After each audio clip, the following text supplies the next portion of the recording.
Welcome to season 2, episode 13, and the alarm is sounding That's right. because I it had is, my I had that's my Time to right. alarm go, sounding. baby. It is time. So Cam, roll that intro for us. We're going to get season 2, episode 13. We're going to talk all about the Makers Call Company.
Well, fellas, it's the best week of the year. Not only is it Thanksgiving week, but it is opening week of duck season here in the great state of Arkansas. And we're not only going to talk about some duck hunting tonight, we're going to talk about some duck calls. And so joining us tonight is Colton Thompson, one of the owners of Makers Call Company. And Colton, how you doing tonight, man? I'm doing pretty good, man. I can't complain. I don't reckon. I just got back from Arkansas myself, so I'm trying to catch up a little bit. It's finally caught up to me, so I'm trying to recoup. Well, if you could see Garrett, my co-host over here, he had these fancy headphones on that he thought was going to work, and it made it a whole 1 minute and Half a 58 minute. seconds of the show, and he's already switching. But we I'm got back him in business now. back, and so Colton, why don't you start off and tell us a little bit about your company? I mean, when did it start, and kind of how did it start? All right, so we got two people with Makers Call Company. We've got myself, and then we've got Travis Ward, and Makers is centered out of Huntington, Tennessee. I myself am in Northeast Alabama, close to Fort Payne, just south of Chattanooga. Um, but we have everything centralized out of Huntington, and we kept it central there just because of the waterfowl heritage kind of associated with West Tennessee, and it's a little bit more central for people coming through and all that. Um, so Travis and I started Makers Call Company in, I'm trying to think, I'm gonna give you the right year. I think we had the idea in 2020, early in spring of 2020, and then I think our first season was I think we did a small run of calls for the 2020 season, and it might have been the 2021 season. We're actually about to have a podcast ourselves that Travis and I started. We're going to talk about our origin story, Yeah, how yeah. when Travis and I met. So we've been doing this since Makers specifically since about 2020. We had that idea, and now we're kind of rolling into 2023, 2024, and we've picked up a lot of momentum, a lot of steam pretty quickly. We've been very blessed and Yeah. fortunate. It's not for the lack of work, I know that, but it's just been kind of fun to see it grow as fast as it has and see a lot of people jump on the bandwagon and support us. So it's been really cool. Yeah, I Man, missed the intro, so I don't know what Brian had to say about you, but I snooped around on your website a little bit, and I saw that you were the 2019 Alabama State Duck Calling Champion, 2022 Callapalooza Call Makers Build Off Champion, and the 2022 Grand American Regional Champion. So you got a pretty good background there. Mm-hmm. And Also the also looking, 2023 Grand American. you hadn't gotten Yeah. that one on your website yet. You Yeah, have we to might need to update that. update. Yeah, Yeah. yeah. I had to that one punched my ticket for Worlds this year, which Travis and I both are headed there this weekend. Travis, he won the Tennessee State this year, and I won the Grand American this year. So we both punched our ticket the same weekend, and we'll be headed out Thursday night, starting that trek over to Arkansas, Stuttgart. Awesome. And you and Travis, y'all had your own separate companies before going into Makers Call Company. Is that correct? I saw Thompson handcrafted calls, Yeah. and then Travis Ward calls. So how did y'all kind of combine the two to make makers? Yeah, so there's a big difference in custom calls and then what we do with makers. So makers is kind of the best of the best of what is kind of how we describe it to folks. Travis and I both are custom call makers, and makers is short for two makers, two custom call makers, call company. That doesn't really have a nice ring to it. So we said, all right, let's condense it, make it kind of nice and slick. And so we settled on Makers Call Company. So that's just short for two custom call makers. So what we do is we took the best of our designs that we could possibly make, put our heads together, and kind of come up with our own line of calls for Makers Call Company. So we still do those separately. Travis still makes his custom stuff from time to time. I do it as well. So that's my full-time job in the off season, is getting my custom orders done and out of the way. And then Travis does crop insurance. He's a crop insurance adjuster still. So, it's really not, we're really not, getting rid of the custom call work. That's kind of the foundation of what Makers Call Company is. So we've kept that there. We've just built off of it and, put our heads together. Especially with call makers, because you end up getting sounds, you get some unique sounding calls that have their own certain tone. So it's good with that.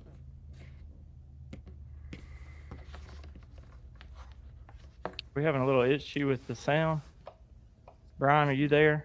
I'm here. Can you hear me? Okay. There we go. We're back. When you got a lot of technology and stuff, every now and then some things get a little distorted there. But so, okay. You guys don't just make calls. I know you hear this all the time, and you know this because you're in the industry. But there's a million call makers, call companies out there. But you guys make some really high-end calls, not only from the way that they sound great. I've got one myself, but even to the look of it. Why did y'all design yours that way? Was it for the appeal of the look that you wanted to be different? Because they have a different look to them. They don't look like every other call.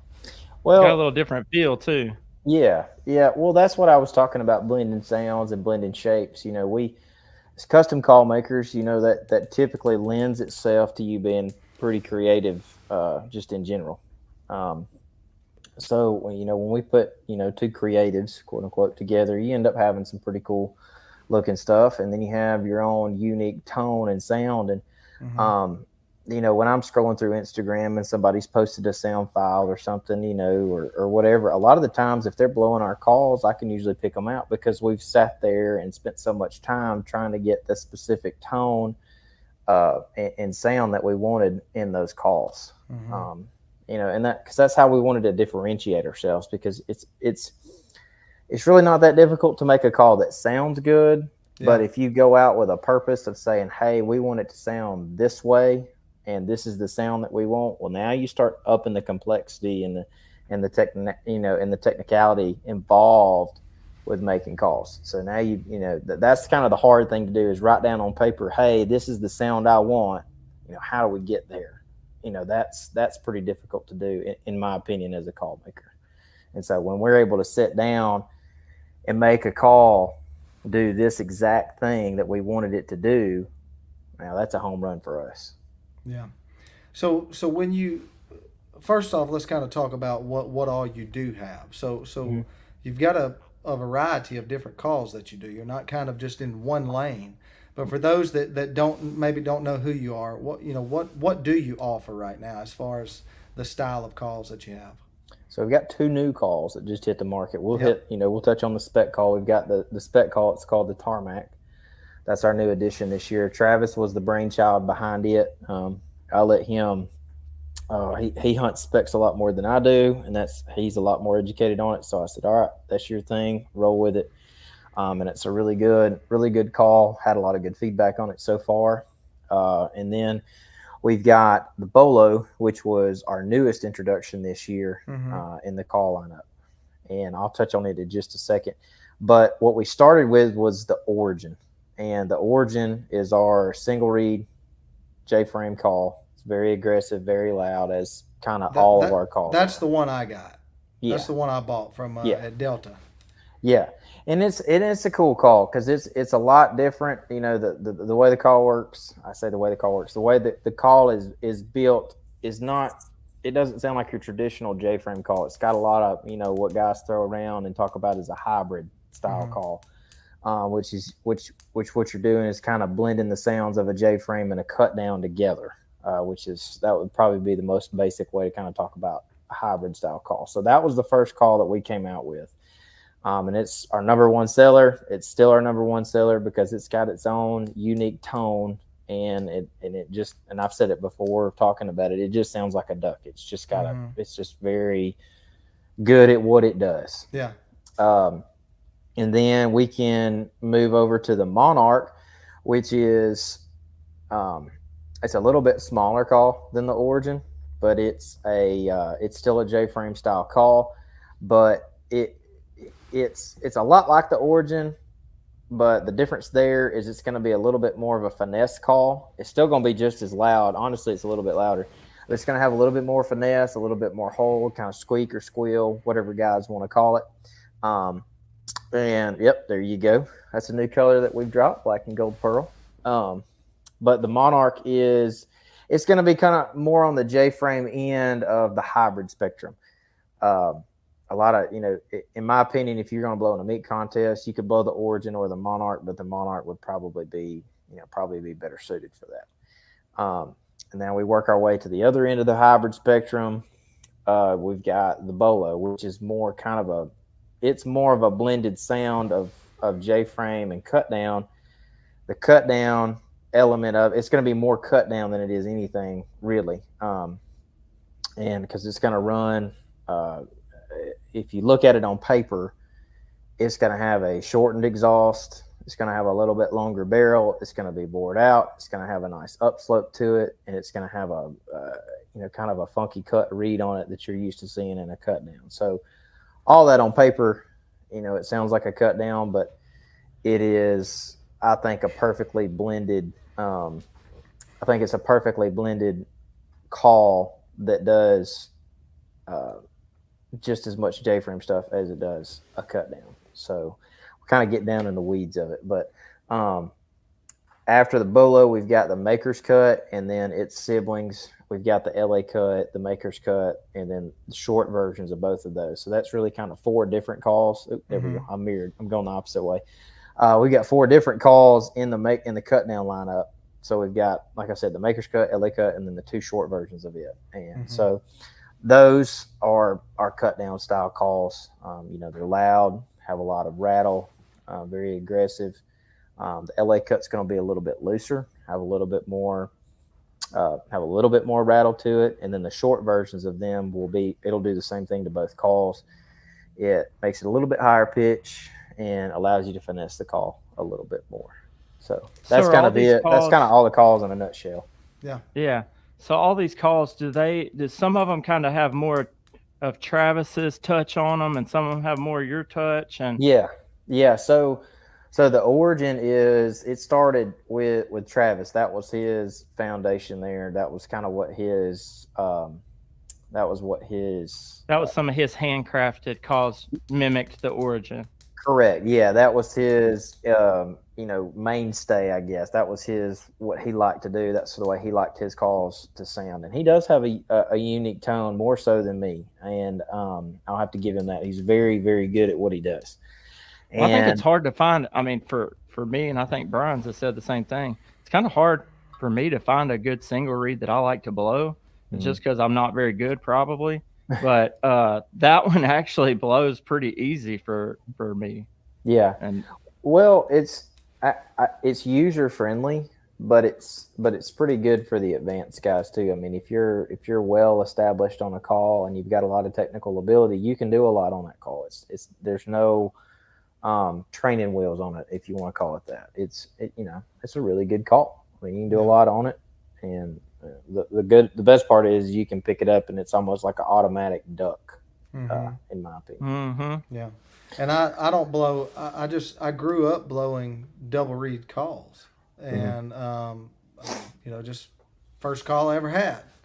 And when I bought that one at Delta, I brought it home and I told Garrett, I was like, I think I finally found a single reed that I really, really like. And he lives a couple doors down, so he came down and he looked at it and blew it and everything, and he was like, man, it really does sound good. It sounds really good. And man, I love it. But you know, like I keep going back to it, the look. And I know that duck hunting over the last 20 years, so many things have gone to the look as well as the purpose and the use of things. Let's go to, I mean, shotguns, camo, waders. You know, we're just kind of in that era where people buy stuff for quality as well and good, useful stuff. But the look of it means more now. Your calls are kind of on that. They've kind of got a swag to them, if that makes sense. You know what I mean? I mean, they're not just a simple, not flashy call. Now, they're not too flashy by any means, but they're a great looking call. And so I think it's the best of both worlds for sure. Yeah, we did that on purpose. Yeah. Well, I would hope that you did, but if you accidentally did it, you hit a home run. Yeah. Well, our thing was we don't put anything on the outside of the calls. So that was a challenge for us is, we got to make these calls look good, and they have to have their own look to them, because if people look at them, they're not going to have any kind of verbiage or signage on the outside to know what they are. So we're going to have to come up with something different and something unique. I think for the cut down, and of course, that's my baby. I'm a little partial to it. That was my contribution after the origin. And I think that shape there, it's so hard to come up with a cut down shape. And when I made that shape, when I was finished with it and I pulled it off the lathe, I looked at it and I said, you know what? It's pretty sharp. And Travis looked at it and he gives me a hard time, but he's like, you know what? That looks pretty good. And he said, I like that shape too. So, he keeps me humble. So, what are friends for, right? That's right. I don't ever give Garrett a hard time. I try to keep Brian humble, but there's no humbling some people. So yeah, I hear you. Well, Colton, look, let's take our first commercial break of the night. We're going to show some love to our sponsors. You can see them on our screen each and every week, but we always love to show their commercials that we have for them and then talk about them as well when we can. And so we're going to take our first commercial break of the night. When we come back, I want to dive off into some cut down conversation with you. So when we come back from this, we'll have more with Colton Thompson from Maker's Call Company.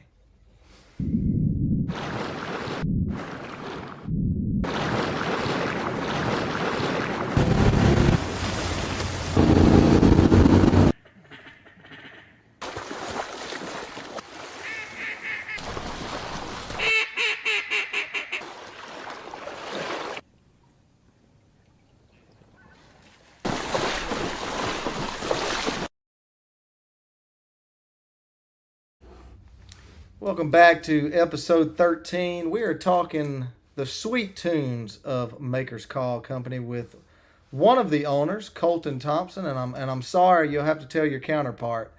I wish we could have gotten both of you on here, and we are working on that. We will have a good setup to where we could get you guys on here, but I didn't know how we were going to squeeze both of you into that little screen there. So, we've just got half of the ownership there. But man, Colton, we appreciate you taking time out of not only your busy day of making duck calls, but your duck season. Oh yeah. Well, this time of year, I don't know. I don't have much of a duck season, truthfully. My duck season is kind of January. We get a little bit less swamped in the shop, so we're able to dip out a little bit more frequently in January and get a little. Do you get a lot of orders around Christmas time? Do a lot of people buy duck calls for Christmas? Yeah, last year Travis and I said, all right, look, we just gonna have to say no travel during December.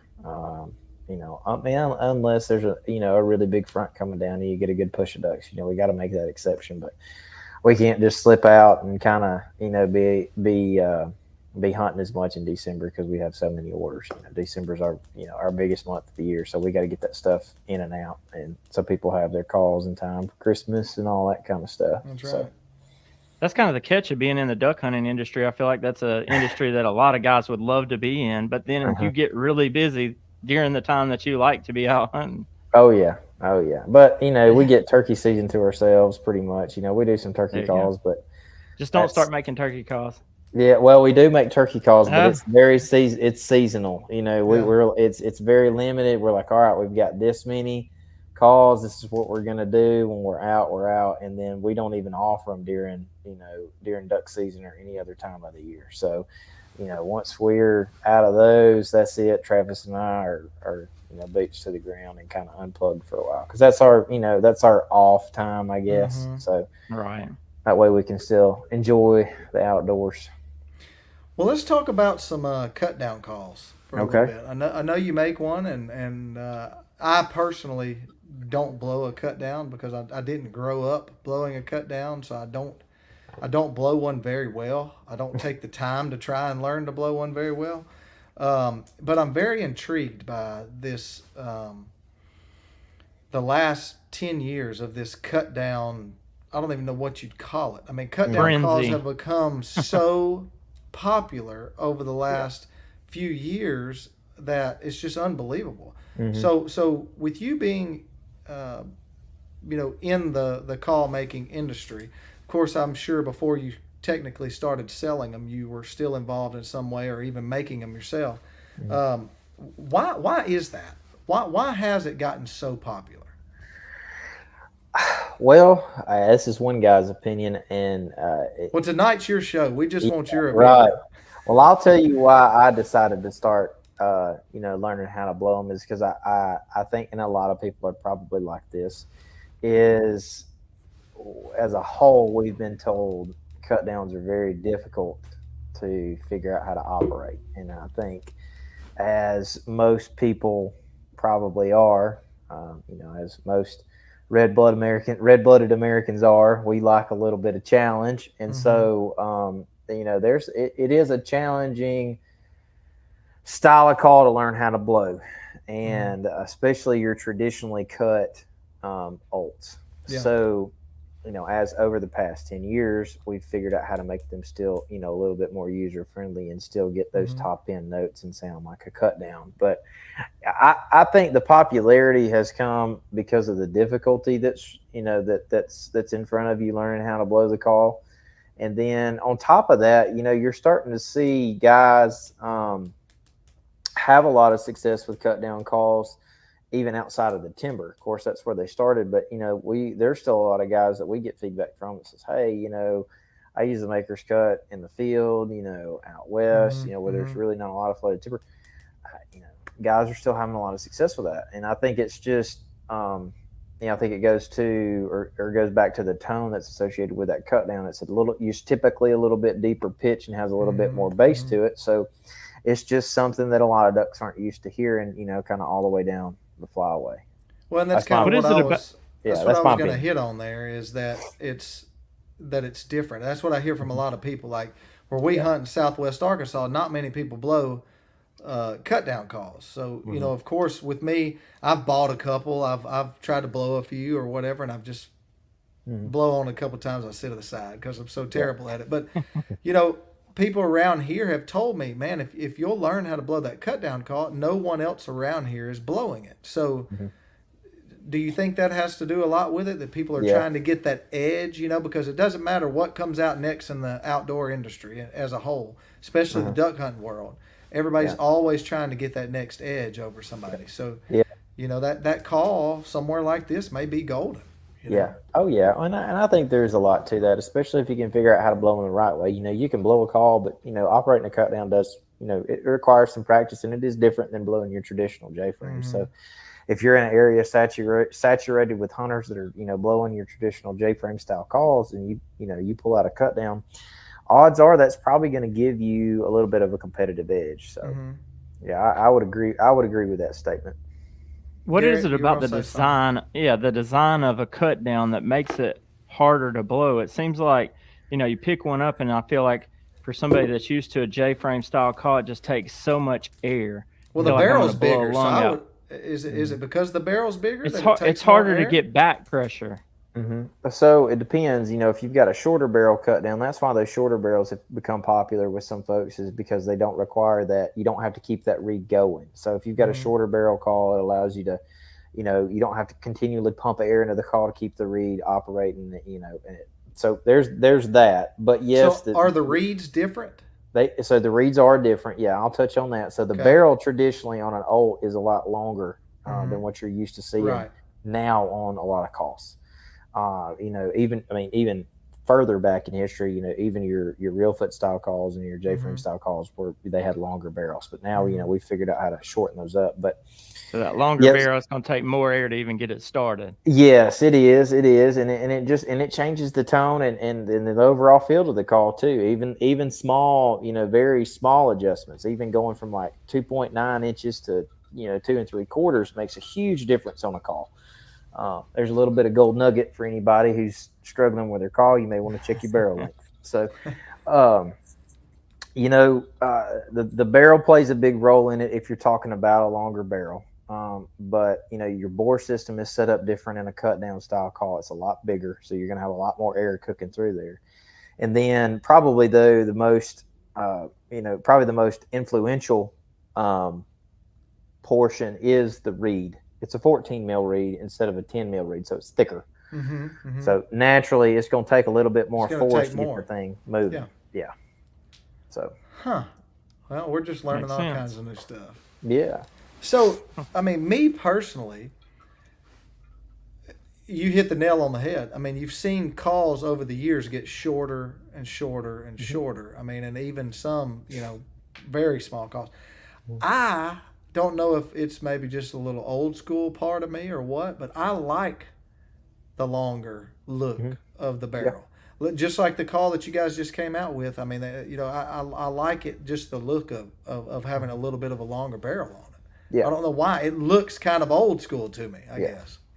Well, it's you get so short. There's only so much you can do with it without it looking kind of funky. Yeah. So I agree with you too, especially from the custom call side of it. I prefer a longer barrel because I think it when I'm working with different types of wood, the more of that figure that I can see, Yeah. the better the call looks. So Yeah. I agree with you on that.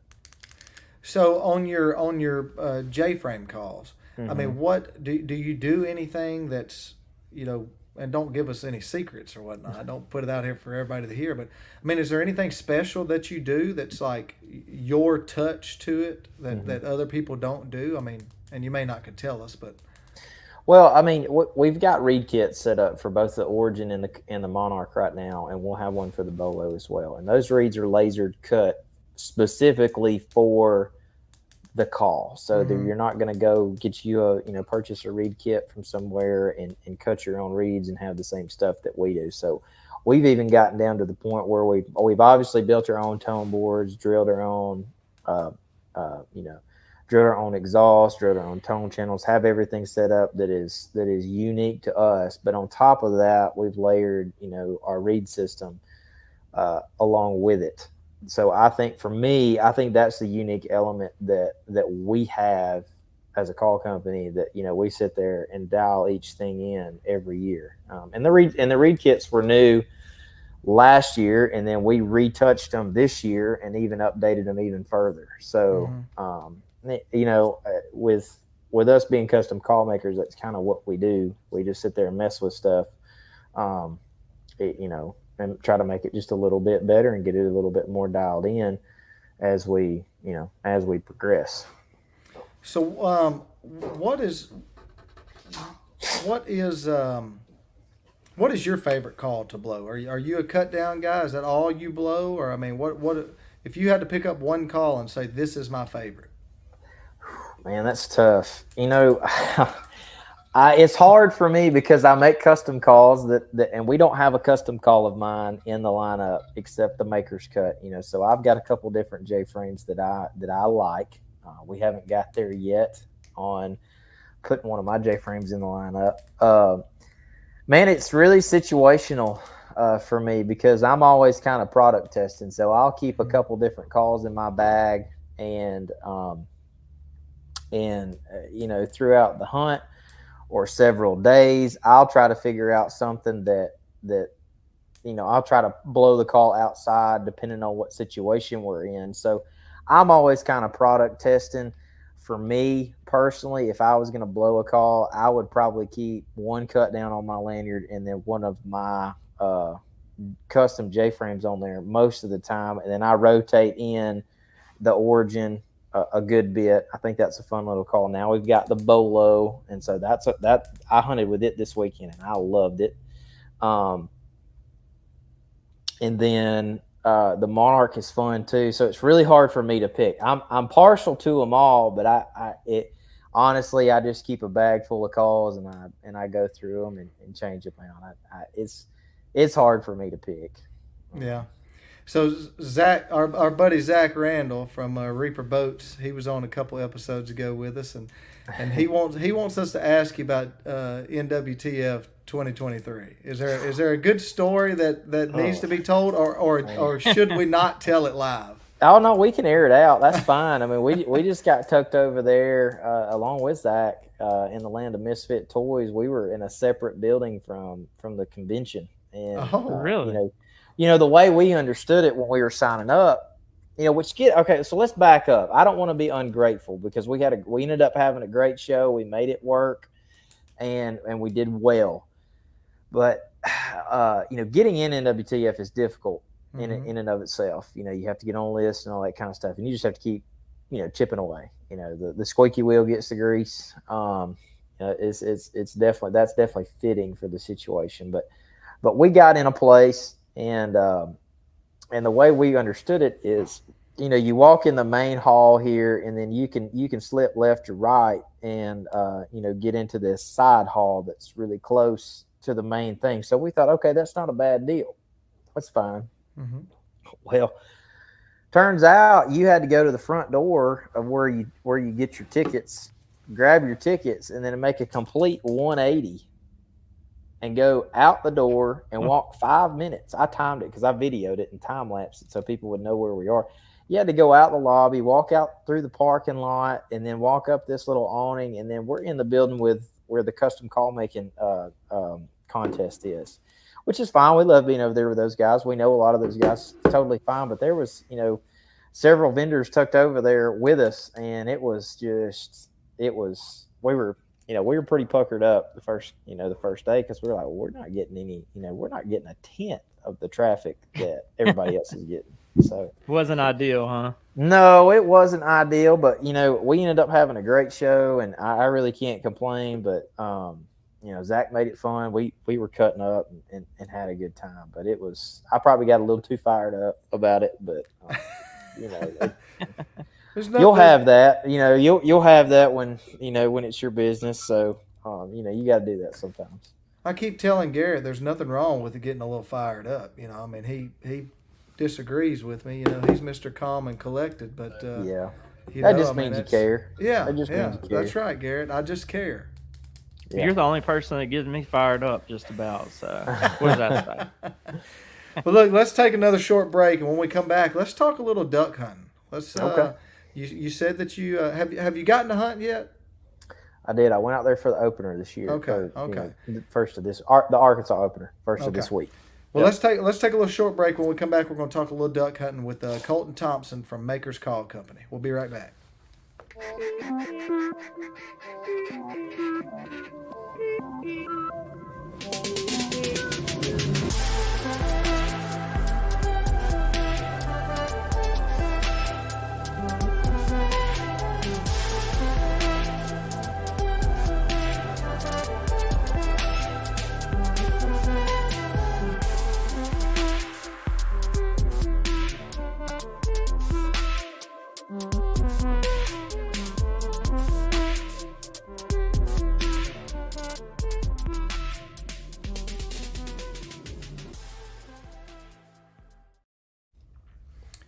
Welcome back. It is Season 2, Episode 13. We've got our buddy Colton Thompson here talking about some duck calls tonight. And let's switch gears just a little bit and talk some duck hunting. So you said you made the opener here in Arkansas. How'd that go for you? Well, we scratched out a few, but it was as expected.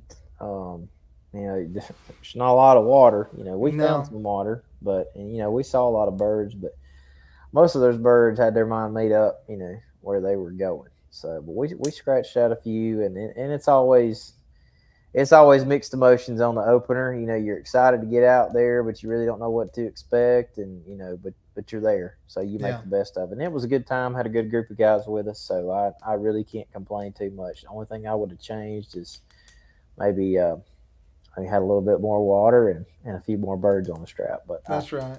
I can't Hey, complain. man, it just never it hasn't seemed to work out in so long to just have water, weather, ducks. It's there's always one of the missing parts there. Hmm. For the opener, Garrett and I keep saying it every year. One year, we maybe It's gonna happen, we right? may be 50 when it happens, but one year we're Yeah. gonna have everything's gonna be perfect, and Yeah. everybody's gonna smash them, and Hmm. it's gonna be a great Arkansas opener. But man, it's tough right now. It is. You got to get out there and work for it. I talked to some guys. They had a lot of success, but I mean, they were.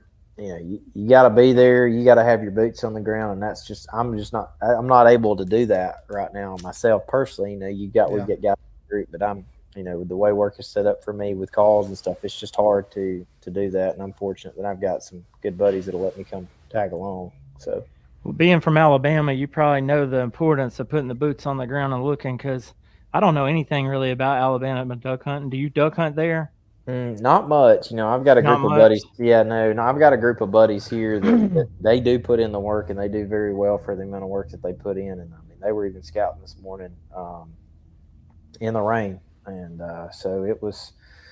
They give a full fledged effort, a good old college try when they're scouting. So it's tough in Alabama, but the part of Alabama I'm in, the northeast section of it, we've got the Tennessee River that runs through, and Lake Gunnersville's close to here. So that little waterway right there does hold a lot of birds, or it can hold a lot of birds. And in the past, 20 years ago, from what I hear, it used to hold, a lot of birds. You really didn't have to travel out of state to go, hmm um, to go shoot your limit and have a lot of fun. So well, what Yeah, I read what's those message boards on Facebook and stuff, and it's just like Alabama duck hunting's terrible, and there's no hmm ducks, and you see that everywhere, I guess. But yeah, tell us a little bit about how you got introduced into duck hunting. Did you grow up from the time you were a little kid, or nope, I didn't. We okay, man?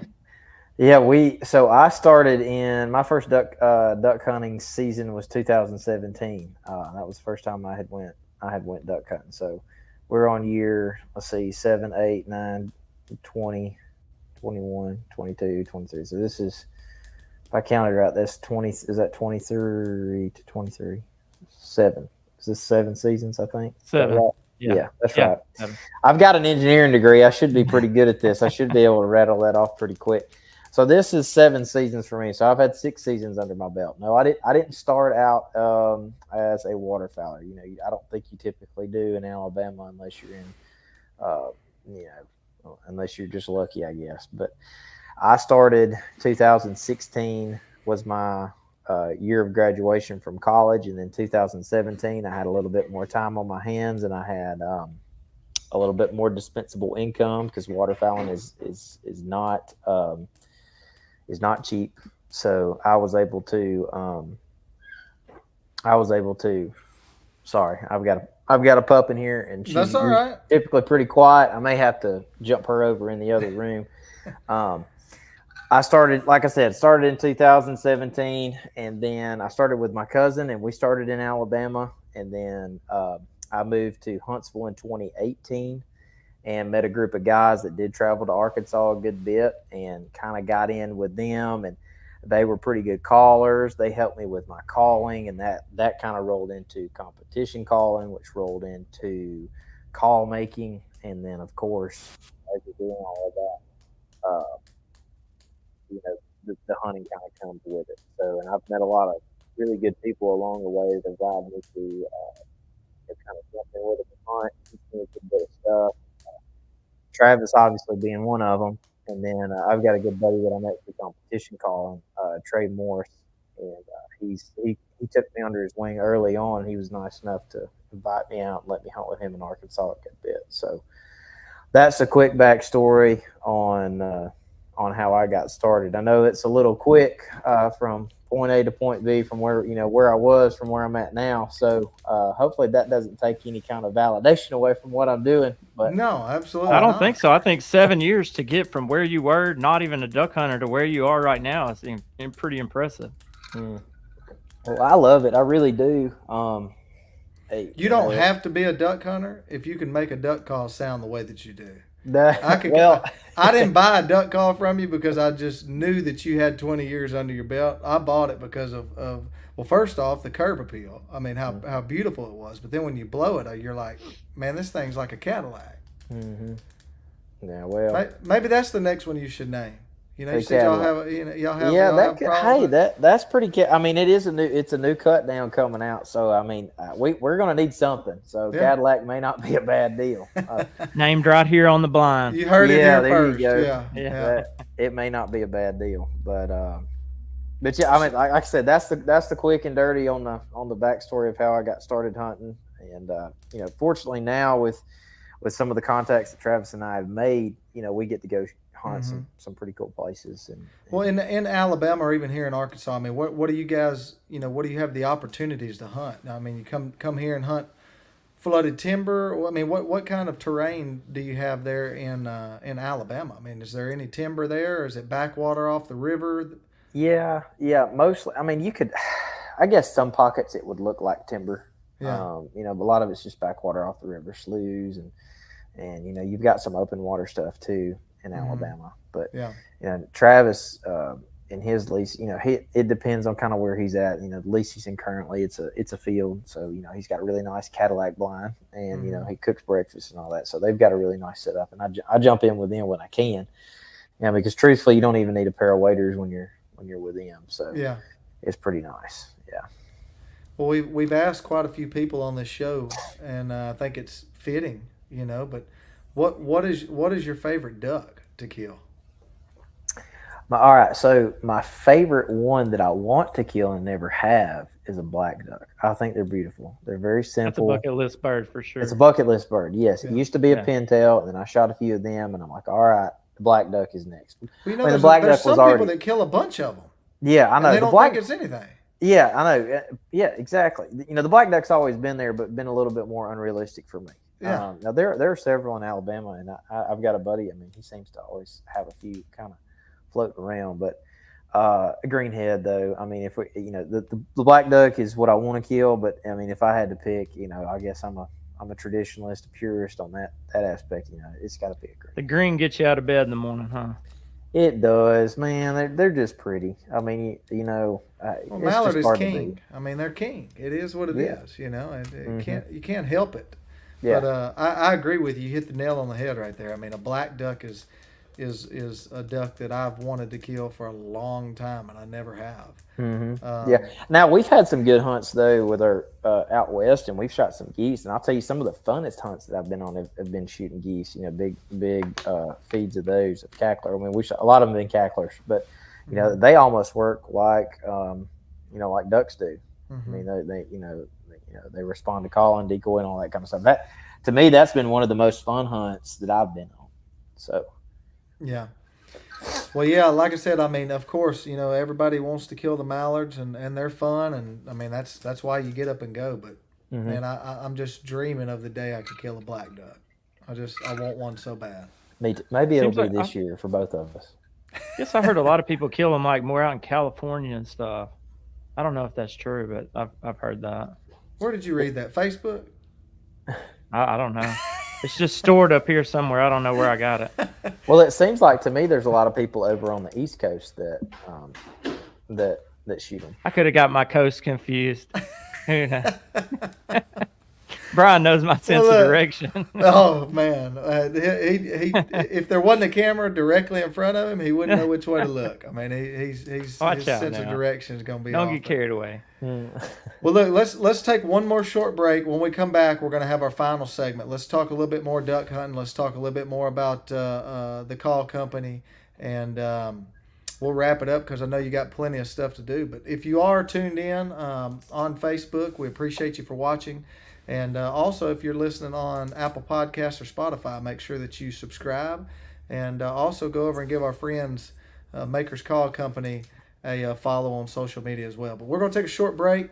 We'll be right back with our final segment of the night with Colton Thompson.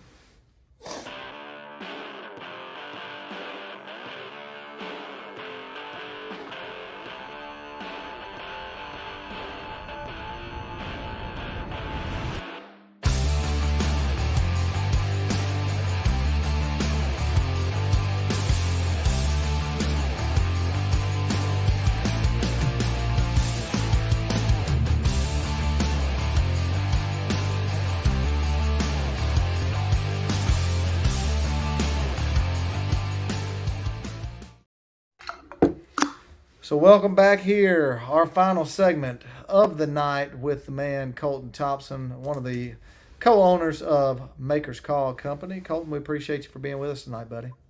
Absolutely. Thank you for having me on. I've enjoyed it.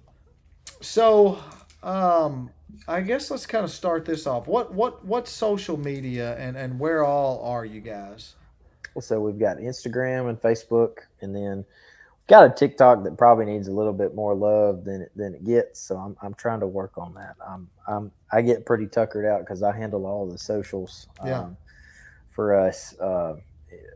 So don't pay it too much attention. But if you're a TikTok guy, we're working on it. But Instagram's kind of the main vein for us, and of course we get some cross posting from Instagram to Facebook. Yeah. And we've got a website, makerscallcompany.com.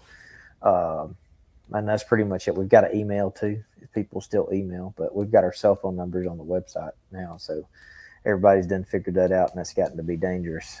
So. Yeah. You may have to get you a new personal phone. Just let that be your business phone. Yeah, I may have to get me a burner or something. Yeah, that's right. That's right. Go on. It's not too bad. We do that on purpose because we want guys to feel like they can reach out to us, and if they've got any problems, and it's not too bad. It's not been too much of a hassle. Most guys are pretty good and respectful of our time. So, well, what if people want to get a call, and if you are listening, whether you're listening live or in about an hour, this show will be up on Apple Podcasts, Spotify, wherever you get your podcast at.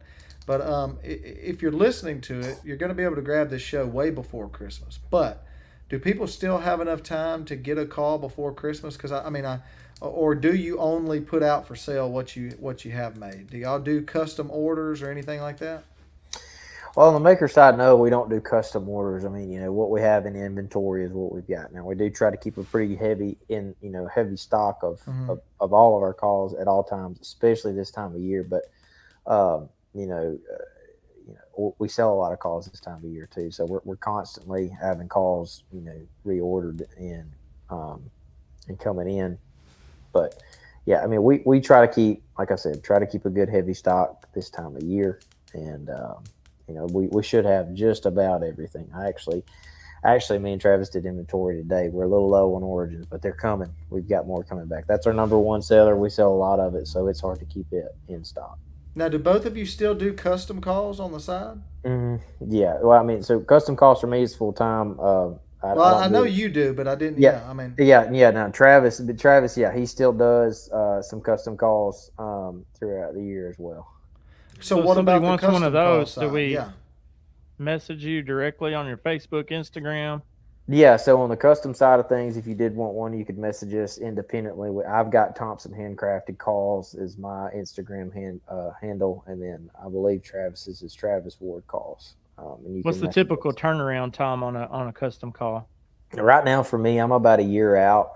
I try to keep about a year out on stuff. And Travis, I'm not sure. So you're not going to get it by Christmas?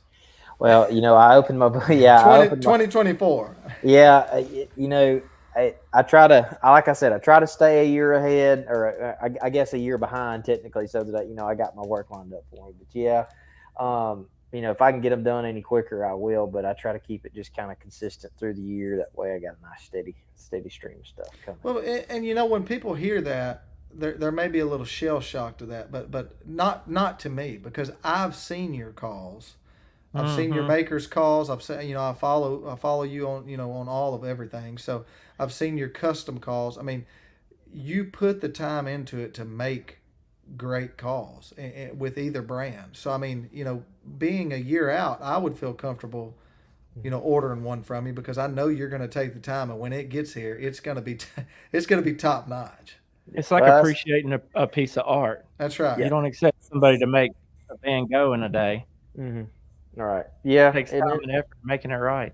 Yeah, and I mean that's what I try to do with all of my custom calls. I try to give everybody direct attention. I try to sit down there and plan out what they want. If that's something I don't have, I don't try to make it work. I try to go search out for the blank that they want, and I try to make it a really good experience and let them get exactly what they want. And I tell guys, I'm like, if you get this and you don't like it, let me know. That's no problem. We'll fix it. We'll just make you another one and get it exactly how you want. So, yeah, there's a lot of time involved in custom call making. It's not as quick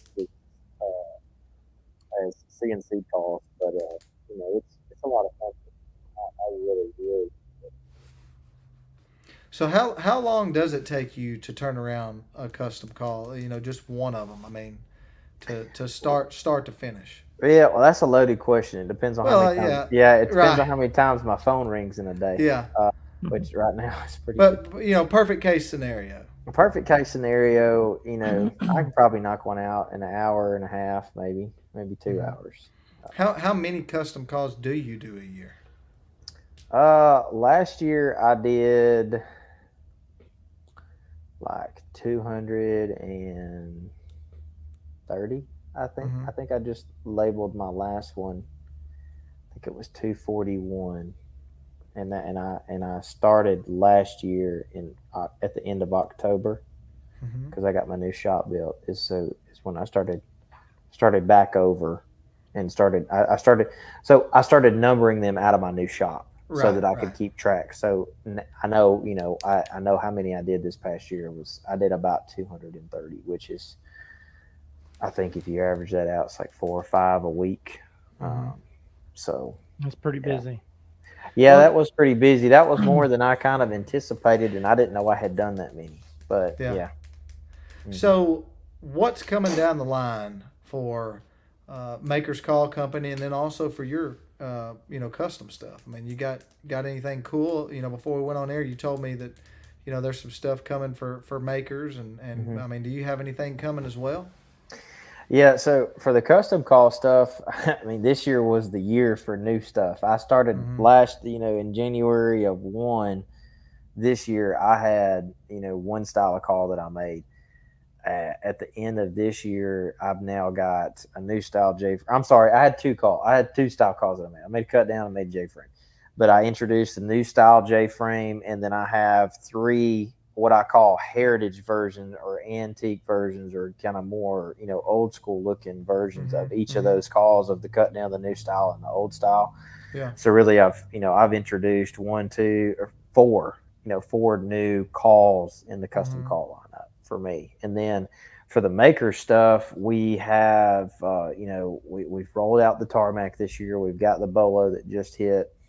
But I try to stay, a year or 2 ahead. We're actually working on a new cut down right now. And I say we're working on it right now. We've been working on it for a year. And I think we're going to finalize that, I hope, in the next few weeks and give it the gold star and get it rolling. So it won't be coming out this year.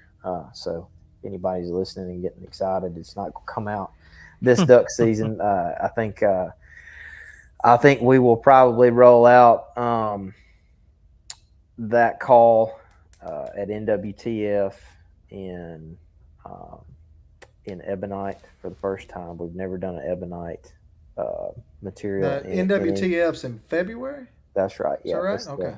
Yeah. Week of. And you'll actually be inside, hopefully, this year. Yeah, we are going to be in the main hall. I made sure that got taken care of. Yeah. Well, after somebody hears this, they're going to make sure you're either not in the whole building or you're in the main hall. Yeah, no, I'm in the main hall this year. So we've got a good setup this year. But yeah, we'll be rolling out. As of now, the plan is to roll out the new cut down in ebonite at NWTF. So now that I've said it live, it's out there, so everybody can hold me to it. That's right. Everybody be looking for it. So, Yeah. well, man, before we let you go, what do you want people to know about Maker's Call Company? If you, I mean, you've got the spotlight. What do you want people to know about your calls and just y'all in general as a company? So Travis and I, we feel like it's unique for us.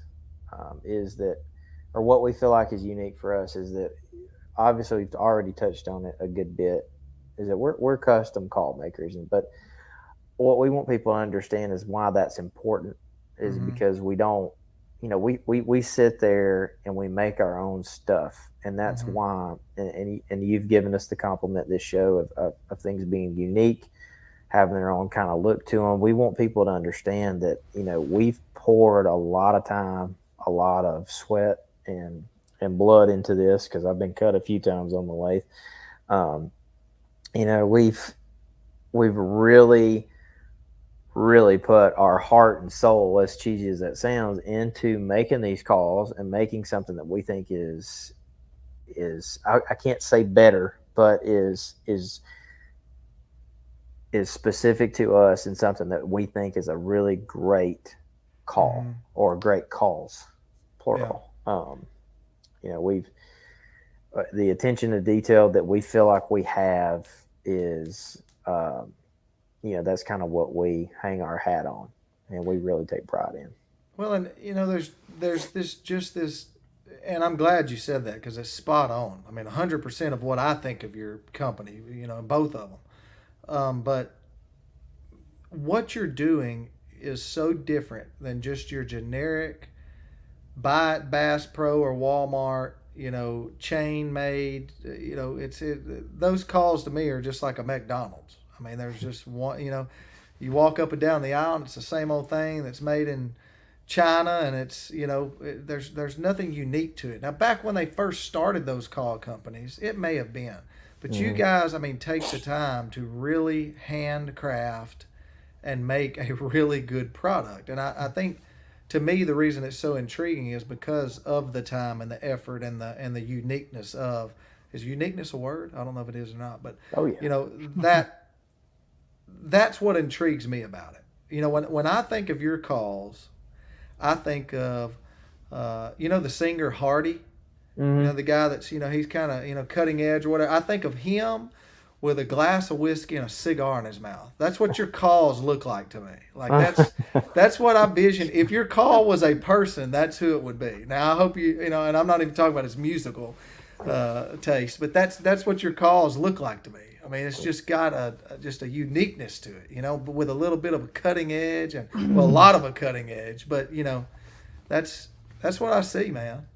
How do you see all of that in a call? That's I'm just telling you, man. I see it, and he's sitting on the hood of a Cadillac with some bull horns on it, And I'm just like, that's what I see, man. When I see your calls, I mean, it's just got a little bit of all of that to it. Well, no, we appreciate that. That with us being such a young company, to have guys have those kind of comments and compliments about it, that really does make us feel all warm and fuzzy inside. Well, it's probably the first time you've ever heard anybody say all that. Yeah, well, I don't think I've I've ever with heard this big. I haven't heard it put quite like that, but I did that come to you in a dream or something? I'm in the same school of thought with you, though. I do appreciate it. I'm right on par with you. Yeah. But yeah, well, I appreciate what you're doing. Yeah. I got an Origin I'm carrying on my lanyard this year, and I hope it puts more ducks in the decoys for us. Yeah. Well, we can't blame the call. But the call will not be to blame. All you can do is make a great call. Now, what we do with it is up to us. Yeah. Unfortunately, we can't guarantee what's going to come out the back end of it after it leaves the shop. So. That's right. Well, man, we have enjoyed talking with you. I hope we can have you on again. Love to get you on in season 3 and catch up with you at NWTF, and hope you guys are going to go to Delta this year again. That's our plan right now. Yep. Now, you guys said that you were at Delta, and where else last year? Let's see. We went to Delta and Dive Bomb were the same weekend. Well, y'all probably won't go back to Dive Bomb again. Didn't everybody almost die down there? Wasn't there a tornado or something? We had a pretty big little storm go through. No, we love the Dive Bomb crew out there. We always do really well, so we'll be there, and Delta, NWTF, and then I'm sure we'll hit some smaller shows this year as well. Well, we hope to see you, and I'm sure I'll end up with another call, and but my wife's not watching, so I can say that tonight. But yeah, man, we wish you all the luck. If there's ever any way that we can be of any assistance, we would love to help you out. We appreciate you guys' friendship and the support of the show. I mean, you guys share stuff out for us all the time, and we just appreciate it, and we want to try to help you guys grow as much as we can. So if you're looking for a call, go over to, give them the website again, because I think it's makerscallcompany.com, but you tell them. Okay, makerscallcompany.com. Yeah, /shop. You want to go right to the duck calls. Yeah. Okay. And then, or you can, of course, on their social media, you can see the stuff they post. There's links and stuff there as well. So you can always go and check them out. Follow them on social media so you can stay up on everything that they're doing and new products when they come out. But you need to, if you're listening to this and you are a duck call fanatic, you really like unique, well quality made stuff, you need to get one. Or if you're just starting to blow a duck call and trying to learn, there's a call for everybody. Go over there and look at them, get you a call, and I promise that you won't be disappointed. I will put our stamp on it right now. You will not be disappointed. So make sure you go and show some love to these guys for all their hard work. And so, well, man, we sure do appreciate you. And we appreciate everybody for tuning in. Again, if you're watching on Facebook, YouTube, or listening on our podcast sites, we sure appreciate you for tuning in. Episode 13.